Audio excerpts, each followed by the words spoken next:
ಮಣ್ಣೆತ್ತಿನ ಅಮಾವಾಸ್ಯೆ ಅಂಗವಾಗಿ ಉತ್ತರ ಕರ್ನಾಟಕ ಭಾಗದಲ್ಲಿ ಮುಂಗಾರು ಮಳೆಯ ಆರಂಭದ ದಿನಗಳಲ್ಲಿ ರೈತರು ಆಚರಣೆ ಮಾಡುವ ಶ್ರೇಷ್ಠವಾದ ಕೃಷಿ ಹಬ್ಬ ಎನಿಸಿಕೊಂಡಿದೆ.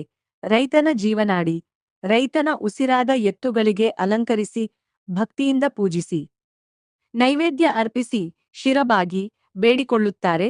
ಹಾಗೂ ಇಡೀ ಜೀವರಾಶಿ ಕುಲಕ್ಕೆ ಹಸಿವು ನೀಗಿಸುವ ಭೂಮಿ ತಾಯಿಗೆ ಕುಟುಂಬ ಸಮೇತರಾಗಿ ಶ್ರದ್ಧಾಭಕ್ತಿಯಿಂದ ಪೂಜಿಸಿ ಸಂತೋಷಗೊಳ್ಳುವ ಪವಿತ್ರ ದಿನವಾಗಿದೆ.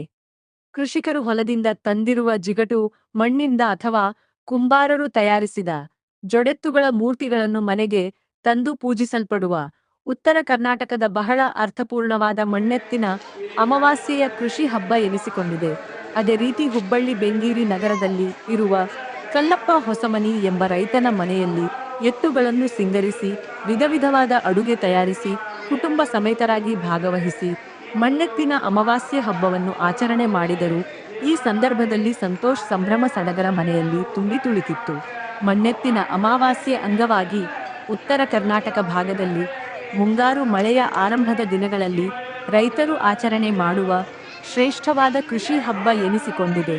ರೈತನ ಜೀವನಾಡಿ, ರೈತನ ಉಸಿರಾದ ಎತ್ತುಗಳಿಗೆ ಅಲಂಕರಿಸಿ ಭಕ್ತಿಯಿಂದ ಪೂಜಿಸಿ ನೈವೇದ್ಯ ಅರ್ಪಿಸಿ ಶಿರವಾಗಿ ಬೇಡಿಕೊಳ್ಳುತ್ತಾರೆ. ಹಾಗೂ ಇಡೀ ಜೀವರಾಶಿ ಕುಲಕ್ಕೆ ಹಸಿವು ನೀಗಿಸುವ ಭೂಮಿ ತಾಯಿಗೆ ಕುಟುಂಬ ಸಮೇತರಾಗಿ ಶ್ರದ್ಧಾಭಕ್ತಿಯಿಂದ ಪೂಜಿಸಿ ಸಂತೋಷಗೊಳ್ಳುವ ಪವಿತ್ರ ದಿನವಾಗಿದೆ.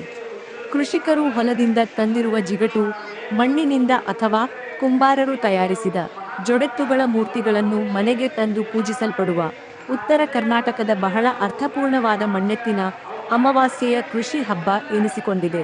ಅದೇ ರೀತಿ ಹುಬ್ಬಳ್ಳಿ ಬೆಗೇರಿ ನಗರದಲ್ಲಿರುವ ಕಲ್ಲಪ್ಪ ಹೊಸಮನಿ ಎಂಬ ರೈತನ ಮನೆಯಲ್ಲಿ ಎತ್ತುಗಳನ್ನು ಸಿಂಗರಿಸಿ ವಿಧವಿಧವಾದ ಅಡುಗೆ ತಯಾರಿಸಿ ಕುಟುಂಬ ಸಮೇತರಾಗಿ ಭಾಗವಹಿಸಿ ಮಣ್ಣೆತ್ತಿನ ಅಮಾವಾಸ್ಯೆ ಹಬ್ಬವನ್ನು ಆಚರಣೆ ಮಾಡಿದರು. ಈ ಸಂದರ್ಭದಲ್ಲಿ ಸಂತೋಷ್ ಸಂಭ್ರಮ ಸಡಗರ ಮನೆಯಲ್ಲಿ ತುಂಬಿ ತುಳುಕಿತ್ತು.